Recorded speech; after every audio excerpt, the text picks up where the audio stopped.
Шымкент қаласында Мұхтар Әуезов атындағы Оңтүстік Қазақстан зерттеу университетінде Тәңірберген Отарбаев және Қазақстанның оңтүстігінде қуғын-сүргінге ұшыраған алаш зиялыларының тағдыры атты республикалық ғылыми-тәжірибелік конференция өтті. Іс-шараға қоғам қайраткерлері, елімізге белгілі тарихшы ғалымдар мен шетелдік және қазақстандық архив пен музей өкілдері, сондай-ақ саяси қуғын-сүргін құрбандарының ұрпақтары қатысты. Конференцияға қатысқан әлеуметтанушы, жазушы Тәңірберген Отарбаевтың ұрпағы Мұрат Төлентаев ата-баба мұрасын дәріптеудің жастар тәрбиесіндегі маңызына тоқталды. Бұл жиын ел тәуелсіздігі жолында күрескен тұлғалардың өмірі мен еңбегін ұлықтап, олардың өнегесін келесі ұрпаққа жеткізуді мақсат еткен тағылымды шара болды.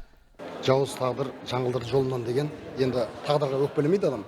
Алланың қалауы болады. Дегенмен де сондай бір қиын кезеңде болғаннан кейін осындай бір үлкен жолдан жүріп өткен атамызды жастарға патриот тәрбие болсын деген мақсатта осындай бір конференция ұйымдастырып жатқан жағдайымыз бар.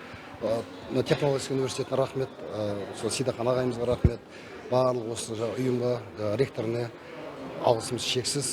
Қазір енді 400 студентті жиналып, 100-ге жуық жаңағы ұрпақтары, басқа қонақтар келіп, ғылым зерттеушілері келіп, тарихшылар келіп, үлкен жиналыс конференция басталғалы жатыр.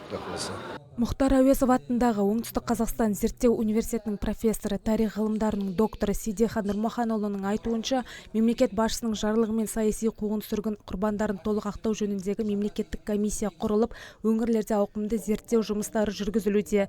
Бұл конференция сол еңбектердің қорытындысы ретінде ұйымдастырылып, ұлт тарихындағы алаш арыстарының мұрасын ұлықтауға бағытталды.